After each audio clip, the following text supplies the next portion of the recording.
Chers amis, bonsoir. J'espère que vous allez bien. Nous sommes contents de vous compter parmi nous aujourd'hui et ce jusqu'au samedi 19 décembre. Nous nous rencontrerons ainsi tous les soirs dès 19 h pour nos différentes causeries avec le pasteur Aniel Barbe. Je ne suis pas toute seule ce soir. Je suis accompagnée de Daniel. Bonsoir Daniel, comment vas-tu? Bonsoir Sylvie et bonsoir à vous tous qui nous écoutez et nous regardez. Je vais très bien. J'ai passé une très bonne journée à aider les personnes âgées. Tout s'est bien passé grâce à Dieu. Gloire soit rendue à Dieu. Et toi Sylvie, comment vas-tu ce soir? Eh bien écoute, je me porte bien grâce à Dieu également. J'ai passé une très bonne journée, elle était agréable et j'espère qu'il en est de même pour tous nos amis qui nous ont rejoints ce soir. Merci d'être présents et bienvenue à vous tous qui nous suivez sur les plateformes Zoom et YouTube.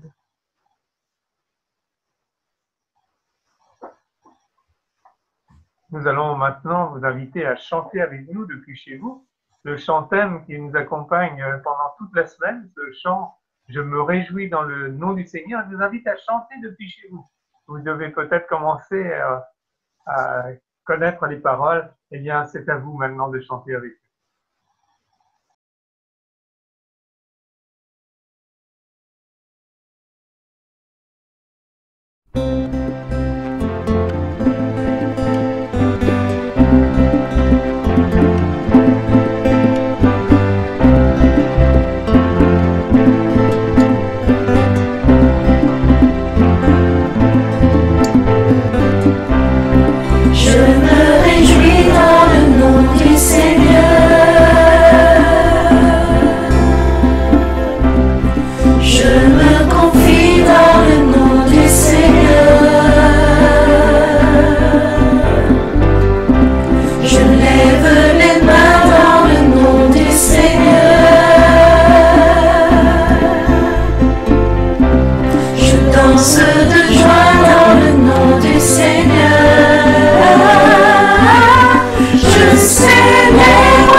Du Seigneur toute ma vie. Amen. Je me réjouis dans le nom du Seigneur. Comme cela nous apporte de la joie de louer le nom de notre Sauveur. Alors Daniel, après cette entrée en matière avec notre chant thème, nous allons maintenant passer à un temps essentiel qui est la prière. et nous allons prier avec Pierre.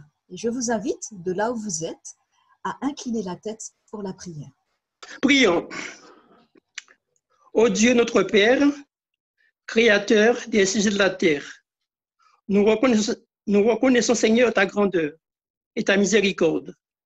Merci, Père, pour la vie que tu nous donnes. Tu es venu jusqu'à nous apporter la lumière. Lumière pour éclairer ce monde. Tu nous apportes, Seigneur, l'espoir et tu nous offres ta grâce. Seigneur, nous voyons comment va le monde. Ce monde est troublé.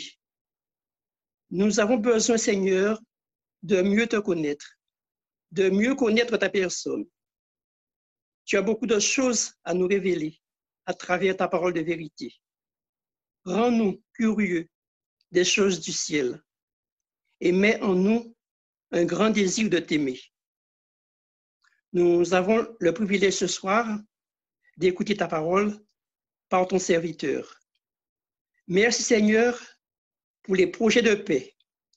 Merci parce que tu nous ouvres un avenir meilleur, parce que tu nous donnes l'espérance. Dispose nos cœurs à l'écoute de ta voix. Nous t'avons prié au nom de Jésus ton Fils, notre Sauveur. Amen.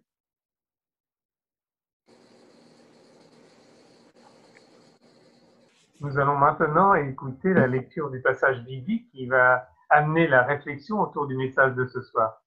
Il est très important de lire la Bible et d'écouter ce passage qui va nous être lu, qui sera lu d'ailleurs par Drusilla ce soir. Drusilla, c'est à toi. Bonsoir à tous. Le texte que je vais vous présenter se trouve dans Matthieu 25, versets 14 à 18. Il en sera comme d'un homme qui, partant pour un voyage, appela ses serviteurs et leur remit ses biens.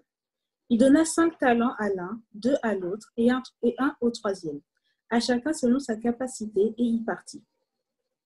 Aussitôt, celui qui avait reçu les 5 talents s'en alla, les fit valoir et il gagna 5 autres talents. De même, celui qui avait reçu les 2 talents en gagna 2 autres. Celui qui n'en avait reçu qu'un alla faire un creux dans la terre et cacha l'argent de son maître. Amen. Chers invités et chers frères et sœurs, j'ai le plaisir ce soir d'accueillir et de souhaiter la bienvenue pour la 2e fois déjà à notre orateur, le pasteur Aniel. Nous voulons aussi joindre à cette bienvenue son épouse Micheline qui ce soir nous a rejoints. Bienvenue à toi, notre sœur, que tu te sentes à l'aise parmi nous ce soir, bien que tu sois chez toi aux États-Unis, mais sens-toi vraiment comme dans ta famille. Que Dieu soit aussi avec toi. Le pasteur Aniel est associé au département de la gestion chrétienne de la vie à la conférence générale de l'Église adventiste du 7e jour. Mais ce soir, il nous parlera de la part de notre Dieu d'un sujet ô combien d'actualité. Reconnaître ce que tu as reçu. Bienvenue à toi, pasteur Aniel. Je te cède la place. Que l'Esprit de notre Seigneur vous accompagne. Merci infiniment, Maggie. Bonjour à vous tous. J'espère que vous avez eu un excellent dimanche. Ici à Washington, il fait très beau. Continuons avec notre réflexion d'aujourd'hui que nous avons commencé hier. Au milieu des bouleversements et des turbulences du quotidien, je suis en train de vous inviter à suivre une démarche bien particulière que je surnomme de la crise à la vie. Pour ce faire, je m'inspire d'une histoire ancienne rapportée dans la Bible, la parole de Dieu, dans le 2e livre des Rois, le chapitre 4, les versets 1 à 7. Hier, j'aurais dû lire ce texte, je ne l'ai pas fait. Je vous ai raconté seulement l'histoire en bref. Mais ce soir, j'aimerais le faire, lire ce passage, puisqu'il s'agit d'un court passage, afin que vous puissiez le situer dans la parole de Dieu. Ce texte se lit comme suit. 2 Rois, le chapitre 4, les versets 1 à 7. Une femme de la communauté de prophètes cria à Élisée. C'était d'ailleurs le thème qu'on a abordé hier soir, n'est-ce pas? Hier matin plutôt pour vous. Ton serviteur, mon mari est mort, et tu sais qu'il craignait l'Éternel. Or, le créancier est venu pour prendre mes 2 enfants et faire d'eux ses esclaves. Élisée lui dit, « Que puis-je faire pour toi? Dis-moi, qu'as-tu chez toi ?» Notez ces 2 questions d'Élisée. Elle répondit, « Ta servante n'a rien du tout chez elle, mis à part un pot d'huile. » Il dit, « Va demander des vases dans la rue, chez tous tes voisins, des récipients vides, demande-en en grand nombre. Une fois rentré, ferme la porte derrière toi et tes enfants, verse de l'huile dans tous ces récipients et mets de côté ceux qui sont pleins. » Alors, elle le quitta. Elle ferma la porte derrière elle et ses enfants qui lui présentaient les récipients et elle versait. Lorsque les récipients furent pleins, lorsqu'elle dit à son fils « Donne-moi encore un récipient » et qu'il lui répondit « Il n'y en a plus », l'huile s'arrêta. Elle alla le rapporter à l'homme de Dieu qui lui dit « Va vendre l'huile et paie ta dette. Tu vivras avec tes fils de ce qui restera. » C'est bien le récit de la crise à la vie. Je vous l'ai dit hier en parcourant ce passage de la parole de Dieu, des Écritures, cette histoire ancienne, j'ai découvert 7 démarches pour cheminer de la crise à la vie, 7 jalons si vous le préférez. Dans la première présentation que nous avons eue ensemble, je vous ai présenté la première démarche, courir dans la bonne direction. Lorsque nous sommes paniqués, lorsque nous traversons par une crise, nous avons tendance de courir dans toutes les directions. Mais pour s'en sortir, il faut courir dans la bonne direction. Et la direction que je vous ai proposée hier soir consistait à courir vers le Dieu qui dispose et qui dispense d'une libération généreuse. Chers amis, toi qui m'écoutes aujourd'hui, toi qui étais là hier soir, j'espère vivement que tu es en train d'entreprendre cette démarche, de courir en direction de celui qui dispose d'une libération généreuse, cette libération qui touche le domaine spirituel, mais aussi tous les aspects de notre vie. Cette nouvelle présentation d'aujourd'hui aborde un autre détail important. Un autre détail important de l'histoire de cette veuve, et j'ai donné pour titre à cette deuxième présentation « Reconnaître ce que nous avons reçu ». Avant d'aller plus loin, j'aimerais prier à nouveau pour que Dieu m'aide et pour que Dieu nous ouvre les yeux. Seigneur, tu nous as donné la promesse de la vie. En cet instant, enseigne-nous par ton esprit pour que nous puissions voir ce que nous avons reçu de toi. Nous prions dans le nom de Jésus. Amen. Après avoir accueilli la veuve, le prophète, l'homme de Dieu, lui posa 2 questions surprenantes. Je dis bien surprenantes. Écoutons ces 2 questions. Peut-être tu as fait attention, tu as prêté attention à ces 2 questions lorsque j'ai fait la lecture. Mais relisons à nouveau ces deux questions du prophète. Élisée lui dit, en parlant à la femme, « Que puis-je faire pour toi? Dis-moi, qu'as-tu chez toi ?» Ces deux questions d'Élisée me bouleversent quelque part. Les problèmes de cette veuve étaient clairs, évidents et visibles, n'est-ce pas? Elle avait perdu son mari, qui d'ailleurs était un serviteur du prophète. Elle avait une dette énorme qu'elle ne pouvait rembourser. Son avenir et la liberté de ses fils étaient sérieusement menacés. Comment? Comment est-il possible que le prophète demande, comment le prophète ose-t-il encore demander? Comment puis-je t'aider? Dis-moi, qu'as-tu à la maison? Est-ce de l'indifférence? Est-ce de l'insensibilité?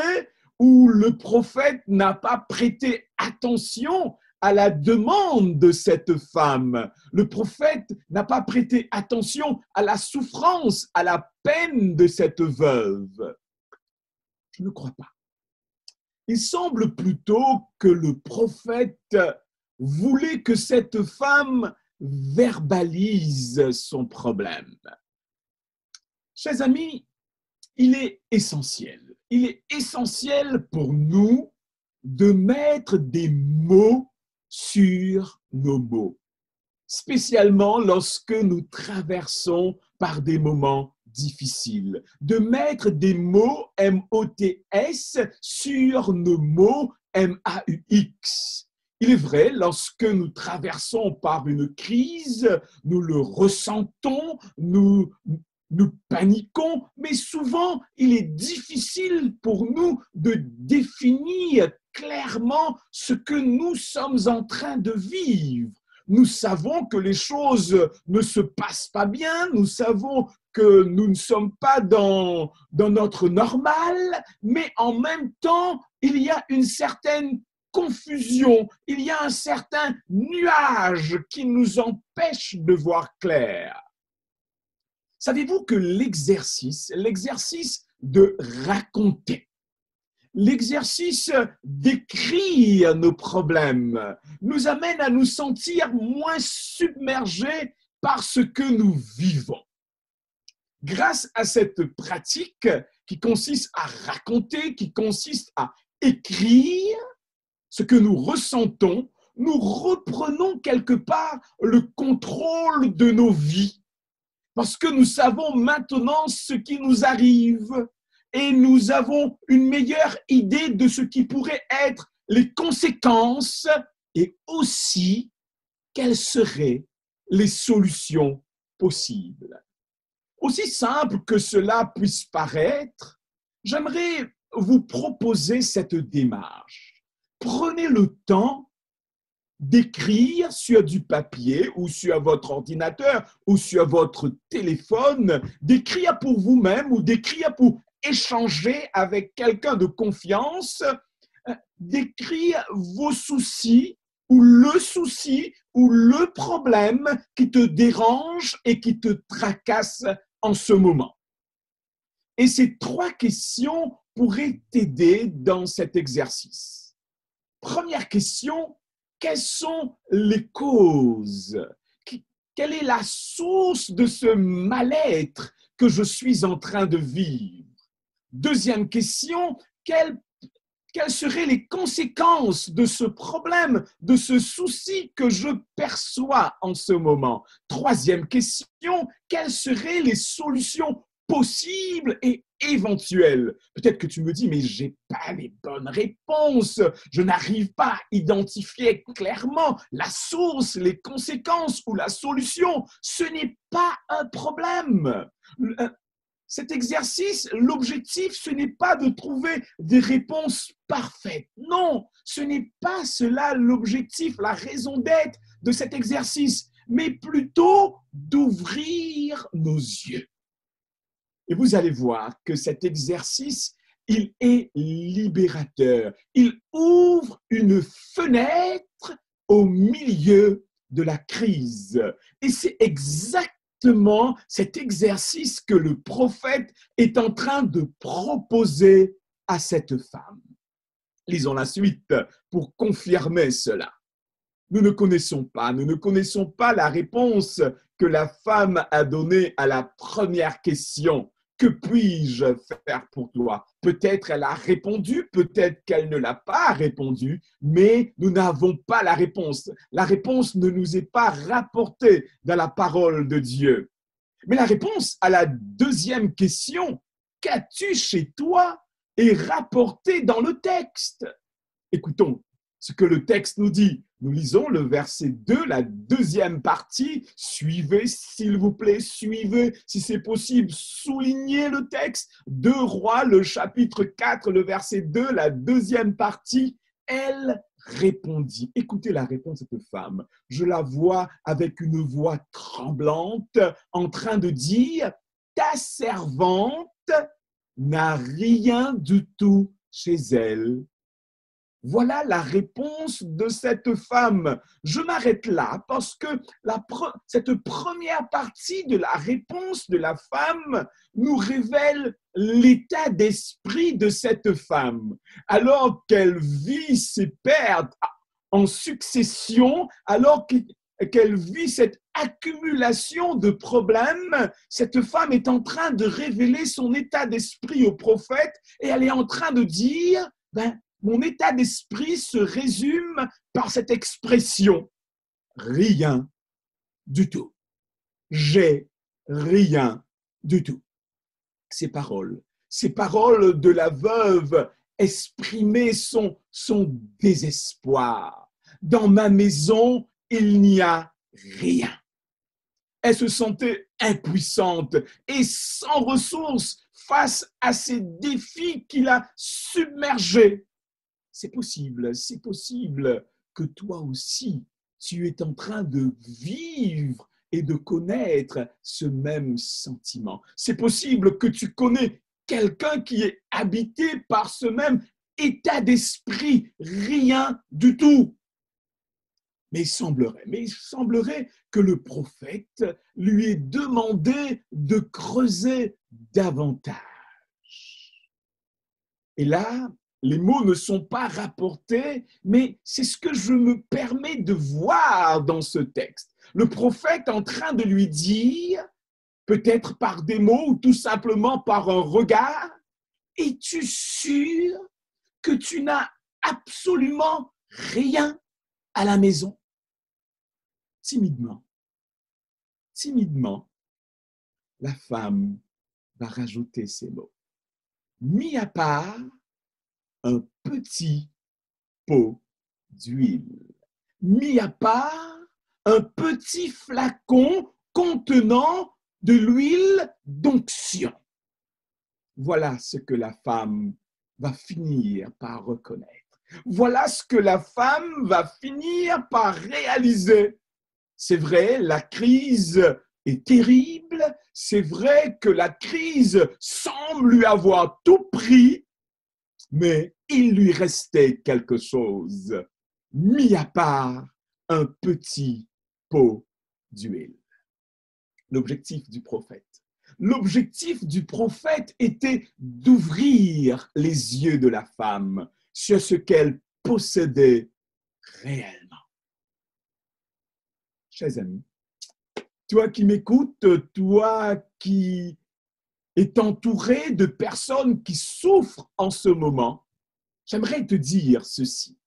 Lorsque nous sommes en pleine crise, nous avons cette tendance à nous concentrer sur ce que nous n'avons pas. Savez-vous que l'état d'esprit « j'ai rien du tout » est souvent plus désastreux que la crise elle-même.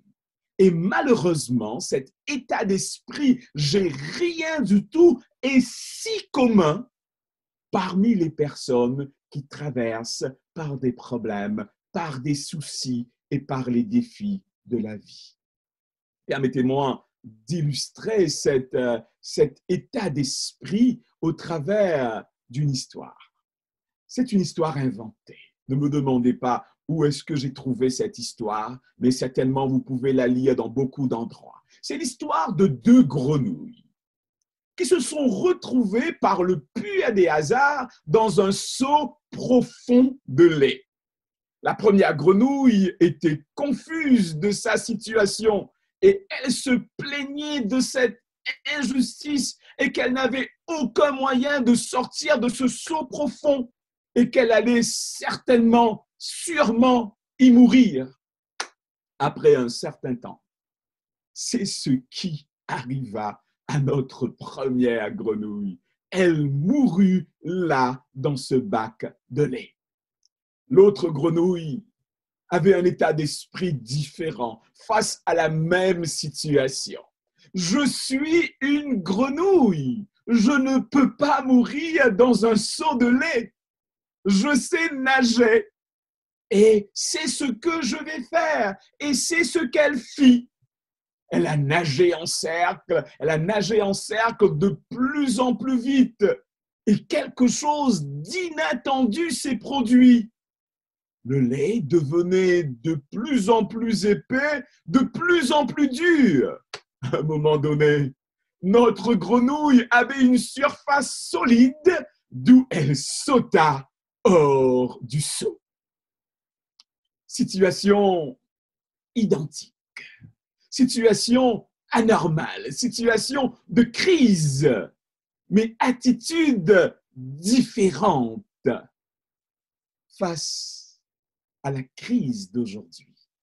Face à toutes les crises de l'existence, deux attitudes sont possibles et envisageables.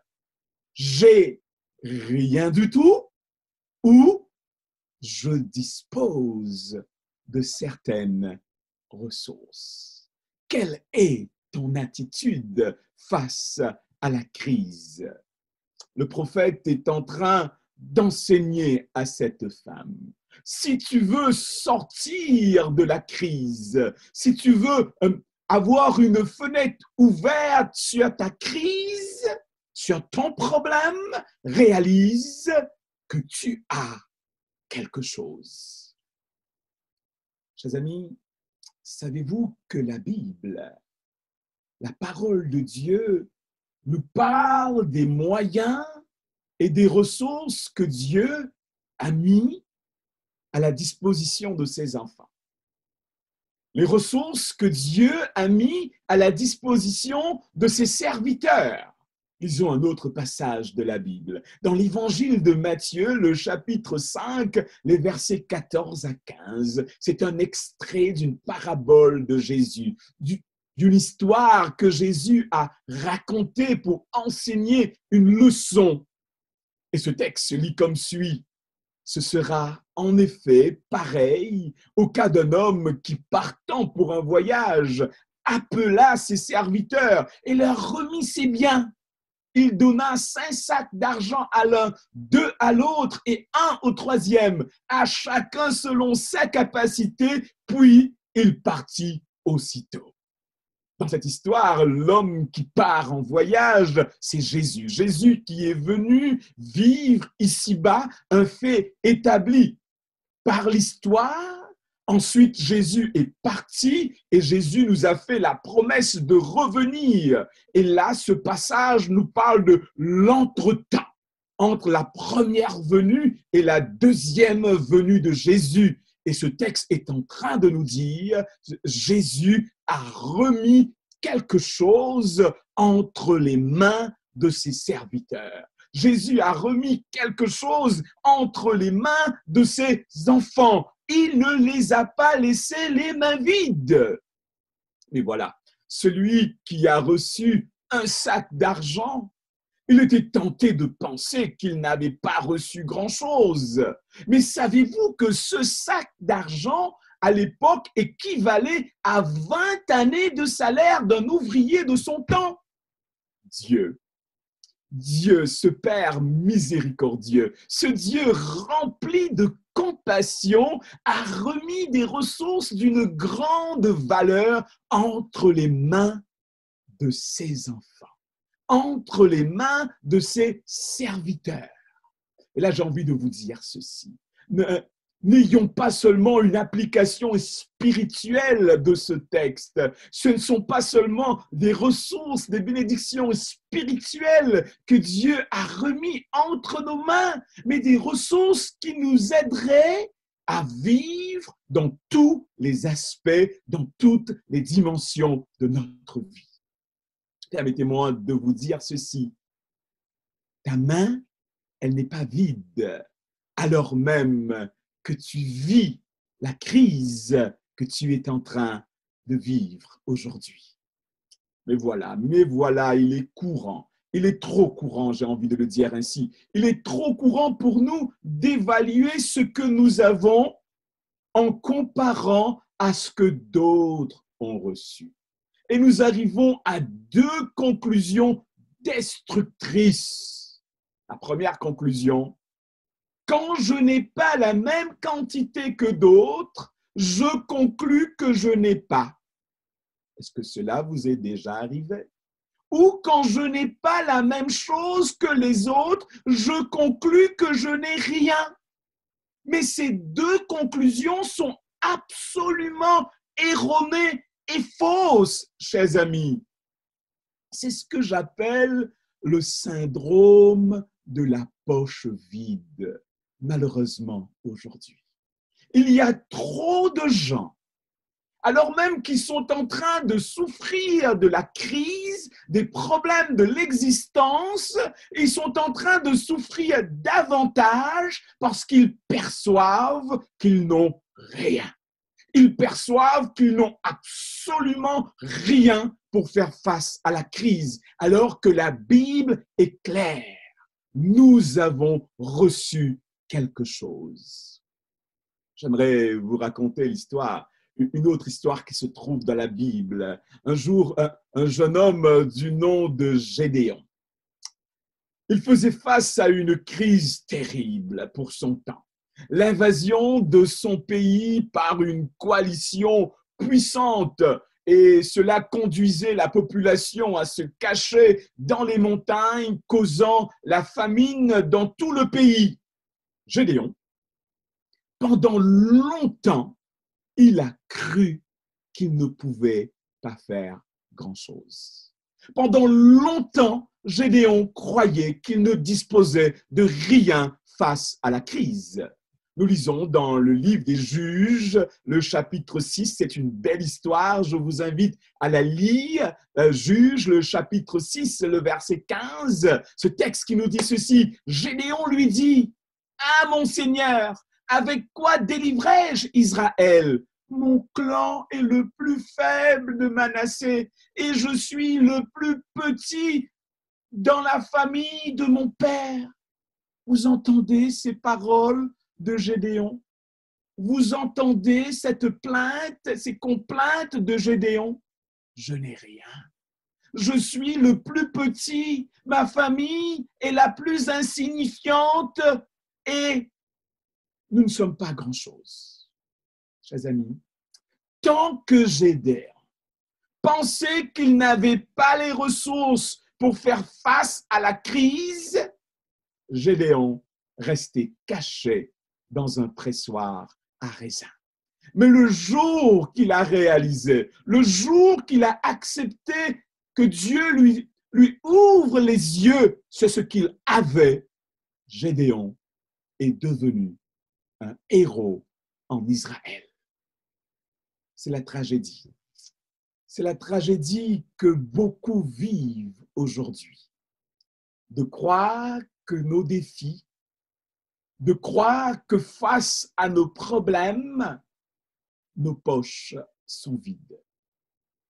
Le prophète ne voulait pas minimiser ce que la femme vivait. Non, loin de lui cette intention. Et loin de moi cette intention de dire que votre crise, la crise que vous vivez, elle est virtuelle, elle est quelque chose que vous avez construit. Non, la crise, elle peut être réelle. Mais il y a une chose qui est aussi vraie que la crise. Vous avez reçu quelque chose. Dieu a remis quelque chose entre vos mains qui vous permettra de vous en sortir. Chers amis, ce sentiment d'impuissance, laissez-moi vous parler maintenant de ceci. Pour cheminer de la crise à la vie, nous avons besoin de regarder dans une direction différente. Laissez-moi vous parler de ceci. Lorsque vous vivez une crise financière, je parle beaucoup de cela pendant cette série, parce que à côté de la crise sanitaire, il y a cette crise financière. Du moins aux États-Unis, ça touche énormément de gens. Lorsque nous vivons une crise financière, nous cherchons de l'argent. Et l'argent n'est pas facilement disponible. Et par conséquent, nous nous sentons désespérés et frustrés. Qu'adviendra-t-il si nous choisissons de regarder dans une direction différente, de considérer les dons, de considérer les talents, de considérer le potentiel que Dieu nous a donné? Peut-être qu'aujourd'hui, je n'ai pas les euros qu'il me faut sur mon compte ou dans ma poche, mais si je considère les dons, les talents et le potentiel que Dieu m'a donné et que je choisis de les utiliser, je suis presque sûr que cela vous produira des euros. Dieu remet entre les mains de ses enfants les matières premières nécessaires pour sortir de la crise. Quand nous utilisons nos dons, nos talents, ils produisent de l'argent dont nous avons besoin et souvent, ils nous apportent beaucoup plus. Pour cheminer de la crise à la vie, il est important pour que nos yeux voient et reconnaissent ce que nous avons. Avoir conscience de nos talents, dons et autres capacités est un facteur essentiel pour sortir de la crise. Vous savez, le roi David s'est rendu compte de ce qu'il est et de ce qu'il a reçu de Dieu. Et le jour que ses yeux se sont ouverts sur qui il était et ce qu'il a reçu de Dieu, il a entonné ses paroles en chant. Je lis le psaume 139, le verset 14. Ce fut pour lui une révélation. Je te loue de ce que je suis une créature si merveilleuse. Tes œuvres sont admirables. Je le reconnais bien. Si nous voulons échapper à la mentalité de la poche vide, nous avons besoin d'un changement d'état d'esprit. Reconnaître, oui, reconnaître ce que nous avons reçu. Reconnaître que nous avons reçu quelque chose de précieux. Reconnaître aujourd'hui que tu es précieux, que nous sommes précieux. Et de faire taire toutes ces voix qui nous disent le contraire. Peut-être que tu n'arrives toujours pas à voir ce que tu as reçu. Ou peut-être que ton souci n'est pas d'ordre financier, mais d'ordre relationnel. Peut-être que ton souci est d'une toute autre nature. Mais j'ai envie de te dire ceci alors que je suis sur le point de terminer cette présentation d'aujourd'hui. Ce texte qui se trouve dans Romains, le chapitre 8, les versets 38-39. Quelle que soit la nature de ton défi, quelle que soit la nature de la crise que tu traverses, rappelle-toi de ces paroles. Ces paroles de l'apôtre Paul, en effet, j'ai l'assurance que ni la mort, ni la vie, ni les anges, ni les dominations, ni le présent, ni l'avenir, ni les puissances, ni la hauteur, ni la profondeur, ni aucune autre créature ne pourra nous séparer de l'amour de Dieu manifesté en Jésus-Christ, notre Seigneur. Oui, chers amis, alors que tout semble s'écrouler autour de toi, alors que tout semble t'échapper, alors que tu vis plusieurs pertes en ce moment, j'aimerais te dire quelque chose. Il te reste une chose. Il te reste une chose d'une si grande valeur. Le texte nous dit, rien ne pourra nous séparer de l'amour de Dieu manifesté en Jésus-Christ, notre Seigneur. Ces paroles me réconfortent. Ces paroles me donnent du courage pour avancer, quelles que soient les circonstances de la vie. Et cet amour de Dieu, c'est un amour inconditionnel, comme le dit le prophète Jérémie. Cet amour de Dieu se résume dans cette phrase, Jean le chapitre 3, le verset 16. En effet, Dieu a tant aimé le monde, oui, qu'il a donné son Fils unique, afin que quiconque croit en lui ne périsse point, mais qu'il ait la vie éternelle. De la crise à la vie, oui. Tu peux cheminer de la crise à la vie parce que Dieu t'aime. Rien ne peut enlever, rien ne peut t'enlever d'entre les mains de ce Dieu qui t'aime. Ayons cette assurance aujourd'hui. Ayons cette confiance aujourd'hui que nous avons quelque chose. Nous avons quelque chose de précieux. Nous avons quelque chose qui a de la valeur. Le Dieu Tout-Puissant, il nous aime et il nous aimera. Veux-tu que je prie pour toi? Pour que Dieu t'ouvre les yeux sur les ressources matérielles qu'il a mis à ta disposition pour faire face à la crise? Veux-tu que je prie pour toi pour que Dieu t'ouvre les yeux sur son amour qu'il a pour toi? Cet amour qui conduit à la vie. Si tu le désires, joins-toi à moi alors que je vais prier. Seigneur, nous bénissons ton Saint-Nom. Tu es le Dieu qui ne minimise pas notre réalité. Tu es le Dieu qui ne banalise pas notre problème.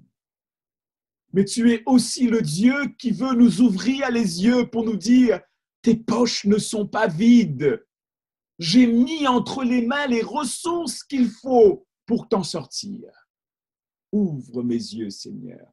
Ouvre nos yeux pour que nous voyions ce que tu nous as déjà accordé et que cela nous réconforte et nous encourage. Que cela nous aide à être positifs alors que tout semble s'écrouler autour de nous. Seigneur, nous t'invitons par ton esprit à nous rappeler, à nous convaincre chaque jour de ton amour, cet amour éternel que rien ne pourra nous séparer. Rien ne pourra nous séparer de ton amour. Cet amour puisse m'habiter, puisse nous habiter chaque jour et que cela puisse nous aider à avancer victorieusement sur le chemin de la vie. Ce message, Seigneur, il m'a fait du bien. Ce message, il nous a fait du bien aujourd'hui. Tu as dessiné un sourire sur notre visage. Aide-nous à transmettre ce message à ceux qui nous entourent. Béni sois-tu et bénis chacun de nous. Au nom de Jésus, nous prions. Amen. Nous remercions le pasteur Aniel Barbe de nous avoir conduits sur ce thème. reconnaître ce que tu as reçu.